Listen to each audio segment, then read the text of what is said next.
श्री राधा कृष्णाभ्यां नमः। श्रीमद्भागवत महापुराण अथाष्टाविंशो अध्यायः। चतुर्थ स्कंध। पुरंजन को स्त्री यौन की प्राप्ति और अभिज्ञात के उपदेश से उसका मुक्त होना। श्री नारद जी कहते हैं, राजन, फिर भय नामक यवन राज के आज्ञाकारी सैनिक प्रज्वार और काल कन्या के साथ इस पृथ्वी तल पर सर्वत्र विचरने लगे। एक बार उन्होंने बड़े वेग से बूढ़े सांप से सुरक्षित और संसार की सब प्रकार की सुख सामग्री से संपन्न पुरंजनपुरी को घेर लिया। तब जिसके चंगुल में फंसकर पुरुष शीघ्र ही निहिसार हो जाता है, वह काल कन्या बलात् उस पुरी की प्रजा को भोगने लगी। उस समय वे यवन भी काल कन्या के द्वारा भोगी जाती हुई उस पुरी में चारों ओर से भिन्न भिन्न द्वारों से घुसकर उसका विध्वंस करने लगे। पुरी के इस प्रकार पीड़ित किए जाने पर उसके स्वामित्व का अभिमान रखने वाले तथा ममताग्रस्त बहुकुटुंबी राजा पुरंजन को भी नाना प्रकार के क्लेश सताने लगे। काल कन्या के आलिंगन करने से उसकी सारी श्री नष्ट हो गई तथा अत्यंत विषयासक्त होने के कारण वह बहुत दीन हो गया। उसकी विवेक शक्ति नष्ट हो गई। गंधर्व और यवनों ने बलात् उसका सारा ऐश्वर्य लूट लिया। उसने देखा कि सारा नगर नष्ट भ्रष्ट हो गया है। पुत्र पौत्र भृत्य और अमात्य वर्ग प्रतिकूल होकर अनादर करने लगे हैं। स्त्री स्नेह शून्य हो गई है। मेरी देह को काल कन्या ने वश में कर रखा है और पांचाल देश शत्रुओं के हाथ में पड़कर भ्रष्ट हो गया है। यह सब देखकर राजा पुरंजन अपार चिंता में डूब गया और उसे उस विपत्ति से छुटकारा पाने का कोई उपाय न दिखाई दिया। काल कन्या ने जिन्हें निहिसार कर दिया था, उन्हीं भोगों की लालसा से वह दीन था। अपनी पारलौकिकी गति और बंधुजनों के स्नेह से वंचित रहकर उसका चित्त केवल स्त्री और पुत्र के लालन पालन में ही लगा हुआ था। ऐसी अवस्था में उनसे बिछुड़ने की इच्छा न होने पर भी उसे उस पुरी को छोड़ने के लिए बाध्य होना पड़ा, क्योंकि उसे गंधर्व और यवनों ने घेर रखा था तथा काल कन्या ने कुचल दिया था। इतने में ही यवन राज भय के बड़े भाई प्रज्वार ने अपने भाई का प्रिय करने के लिए उस सारी पुरी में आग लगा दी। जब वह नगरी जलने लगी तब पुरवासी सेवक वृंद, संतान वर्ग और कुटुंब की स्वामिनी के सहित कुटुंब वत्सल पुरंजन को बड़ा दुख हुआ। नगर को काल कन्या के हाथ में पड़ा देख उसकी रक्षा करने वाले सर्प को भी बड़ी पीड़ा हुई, क्योंकि उसके निवास स्थान पर भी यवनों ने अधिकार कर लिया था और प्रज्वार उस पर भी आक्रमण कर रहा था।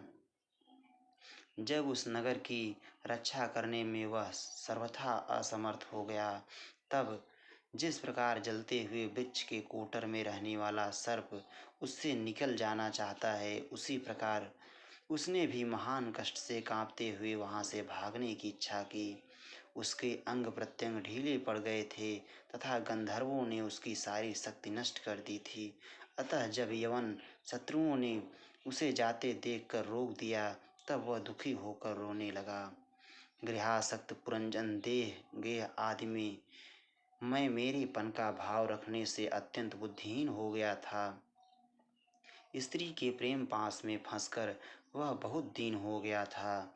अब जब इनसे बिछुड़ने का समय उपस्थित हुआ, तब वह अपनी पुत्री पुत्र पौत्र पुत्रवधू दामाद नौकर और घर खजाना तथा अन्य जिन पदार्थों में उसकी ममता भर शेष थी, उनका भोग तो कभी का छूट गया था। उन सब के लिए इस प्रकार चिंता करने लगा, हाय, मेरी भार्या तो बहुत घर गृहस्थी वाली है। जब मैं परलोक को चला जाऊंगा, तब यह असहाय होकर किस प्रकार अपना निर्वाह करेगी। इसे इन बाल बच्चों की चिंता ही खा जाएगी। यह मेरे भोजन किए बिना भोजन नहीं करती थी और स्नान किए बिना स्नान नहीं करती थी। सदा मेरी ही सेवा में तत्पर रहती थी। मैं कभी रूठ जाता था तो यह बड़ी भयभीत हो जाती थी और झिड़कने लगता तो डर के मारे चुप रह जाती थी। मुझसे कोई भूल हो जाती तो यह मुझे सचेत कर देती थी। मुझ में इसका इतना अधिक स्नेह है कि यदि मैं कभी परदेश चला जाता था तो यह विरह व्यथा से सूख कर कांटा हो जाती थी। यूं तो यह वीर माता है, तो भी मेरे पीछे क्या यह गृहस्थाश्रम का व्यवहार चला सकेगी? मेरे चले जाने पर एकमात्र मेरे ही सहारे रहने वाले ये पुत्र और पुत्री भी कैसे जीवन धारण करेंगे? ये तो बीच समुद्र में नाव टूट जाने से व्याकुल हुए यात्रियों के समान बिलबिलाने लगेंगे। यद्यपि ज्ञान दृष्टि से उसे शोक करना उचित न था, फिर भी अज्ञानवश राजा पुरंजन इस प्रकार दीन बुद्धि से अपनी स्त्री पुत्र आदि के लिए शोकाकुल हो रहा था। इसी समय उसे पकड़ने के लिए वहां भय नामक यवनराज आ धमका। जब यवन लोग उसे पशु के समान बांधकर अपने स्थान को ले चले, तब उसके अनुचरणगत तब उसके अनुचरणगण अत्यंत आतुर और शोकाकुल होकर उसके साथ हो लिए। यवनों द्वारा रोका हुआ सर्प भी उस पुरी को छोड़कर इन सब के साथ ही चल दिया। उसके जाता जाते ही सारा नगर छिन्न भिन्न होकर अपने कारण में लीन हो गया। इस प्रकार महाबली यवनराज के बलपूर्वक खींचने पर भी राजा पुरंजन ने अज्ञानवश अपने हितैषी एवं पुराने मित्र अभिज्ञात का स्मरण नहीं किया। उस निर्दय राजा ने जिन यज्ञ पशुओं की बलि दी थी, वे उसकी दी हुई पीड़ा को याद करके उसे क्रोधपूर्वक कुठारों से काटने लगे। वह वर्षों तक विवेकहीन अवस्था में अपार अंधकार में पड़ा निरंतर कष्ट भोगता रहा। स्त्री की आसक्ति से उसकी यह दुर्गति हुई थी। अंत समय में भी पुरंजन को उसी का चिंतन बना हुआ था, इसलिए दूसरे जन्म में वह नृपश्रेष्ठ विदर्भराज के यहाँ सुंदरी कन्या होकर उत्पन्न हुआ। जब वह विदर्भ नंदिनी विवाह योग्य हुई, तब विदर्भराज ने घोषित कर दिया कि इसे सर्वश्रेष्ठ पराक्रमी वीर ही ब्याह सकेगा। तब शत्रुओं के नगरों को जीतने वाले पांडे नरेश महाराज मलय ध्वज ने समरभूमि में समस्त राजाओं को जीतकर उसके साथ विवाह किया। उससे महाराज मलय ध्वज ने एक श्याम लोचना कन्या और उससे छोटे 7 पुत्र उत्पन्न किए, जो आगे चलकर द्रविड़ देश के 7 राजा हुए। राजन, फिर उनमें से प्रत्येक पुत्र के बहुत बहुत पुत्र उत्पन्न हुए, जिनके वंशधर इस पृथ्वी को मनवंतर के अंत तक तथा उसके बाद भी भोगेंगे। राजा मलय ध्वज की पहली पुत्री बड़ी व्रतशीला थी। उसके साथ अगस्त ऋषि का विवाह हुआ। उससे उनके दृढ़च्युत नाम का पुत्र हुआ और दृढ़च्युत के इधमवाह हुआ। अंत में राजर्षि मलय ध्वज पुत्री को अंत में राजर्षि मलय ध्वज पृथ्वी को पुत्रों में बांटकर भगवान श्री कृष्ण की आराधना करने की इच्छा से मलय पर्वत पर चले गए। उस समय चंद्रिका का जिस प्रकार चंद्रदेव का अनुसरण करती है, उसी प्रकार मत्तलोचना वैदर्भी ने अपने घर पुत्र और समस्त भोगों को तिलांजलि दे पांड्य नरेश का अनुगमन किया। वहाँ चंद्रवसा, ताम्रपर्णी और वटोदका नाम की 3 नदियाँ थीं। उनके पवित्र जल में स्नान करके वे प्रतिदिन अपने शरीर और अंतःकरण को निर्मल करते थे। वहाँ रहकर उन्होंने कंद, बीज, मूल, फल, पुष्प, पत्ते, तृण और जल से ही निर्वाह करते हुए बड़ा कठोर तप किया। इससे धीरे धीरे उनका शरीर बहुत सूख गया। महाराज मलय ध्वज ने सर्वत्र समदृष्टि रखकर शीत, उष्ण, वर्षा, वायु, भूख, प्यास, प्रिय, अप्रिय और सुख दुख आदि सभी द्वंद्वों को जीत लिया। तप और उपासना से वासनाओं को निर्मूल कर तथा यम नियम आदि के द्वारा इंद्रिय, प्राण और मन को वश में करके वे आत्मा में ब्रह्म भावना करने लगे। इस प्रकार 100 दिव्य वर्षों तक अस्थाणु के समान निश्चल भाव से एक ही स्थान पर बैठे रहे। भगवान वासुदेव में सुदृढ़ प्रेम हो जाने के कारण इतने समय तक उन्हें शरीर आदि का भी भान न हुआ।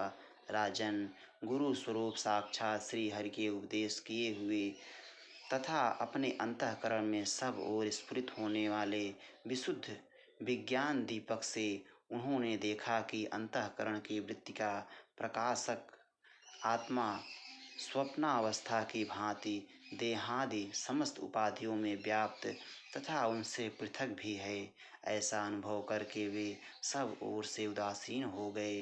फिर अपनी आत्मा को परब्रह्म में और परब्रह्म को आत्मा में अभिन्न रूप से देखा और अंत में इस अभेद चिंतन को भी त्याग कर सर्वथा शांत हो गए। राजन, इस समय पतिपरायणा वैदर भी सब प्रकार के भोगों को त्याग कर अपने परम धर्मज्ञ पति मलय ध्वज की सेवा बड़े प्रेम से करती थी। वह चीर वस्त्र धारण किए रहती, व्रत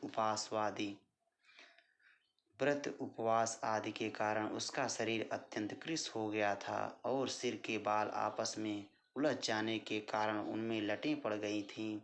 उस समय अपने पतिदेव के पास वह अंगार भाव को प्राप्त धूम रहित अग्नि के समीप अग्नि की शांत शिखा के समान सुशोभित हो रही थी। उसके पति परलोकवासी हो चुके थे, परंतु पूर्ववत स्थिर आसन से विराजमान थे। इस रहस्य को न जानने के कारण वह उनके पास जाकर उनकी पूर्ववत सेवा करने लगी। चरण सेवा करते समय जब उसे अपने पति के चरणों में गर्मी बिल्कुल नहीं मालूम हुई, तब तो वह झुंड से बिछड़ी हुई मृगी के समान चित्त में अत्यंत व्याकुल हो गई। उस बीहड़ वन में अपने को अकेली और दीन अवस्था में देखकर वह बड़ी शोकाकुल हुई और आंसुओं की धारा से स्तनों को भिगोती हुई बड़े जोर जोर से रोने लगी। वह बोली, राजर्षि उठिए उठिए, समुद्र से घिरी हुई यह वसुंधरा लुटेरों और अधार्मिक राजाओं से भयभीत हो रही है। आप इसकी रक्षा कीजिए। पति के साथ वन में गई हुई वह अबला इस प्रकार विलाप करती पति के चरणों में गिर गई और रो रो कर आंसू बहाने लगी। लकड़ियों की चिता बनाकर उसने उस पर पति का शव रखा और अग्नि लगाकर विलाप करते करते स्वयं सती होने का निश्चय किया। राजन, इसी समय उसका कोई पुराना मित्र एक आत्मज्ञानी ब्राह्मण वहां आया। उसने उस रोती हुई अबला को मधुर वाणी से समझाते हुए कहा। ब्राह्मण ने कहा, तू कौन है, किसकी पुत्री है और जिसके लिए तू शोक कर रही है? यह सोया हुआ पुरुष कौन है? क्या तुम मुझे नहीं जानती? मैं वही तेरा मित्र हूँ जिसके साथ तू पहले विचरा करती थी। सखे, क्या तुम्हें अपनी याद आती है? किसी समय मैं तुम्हारा अभिज्ञात नाम का सखा था।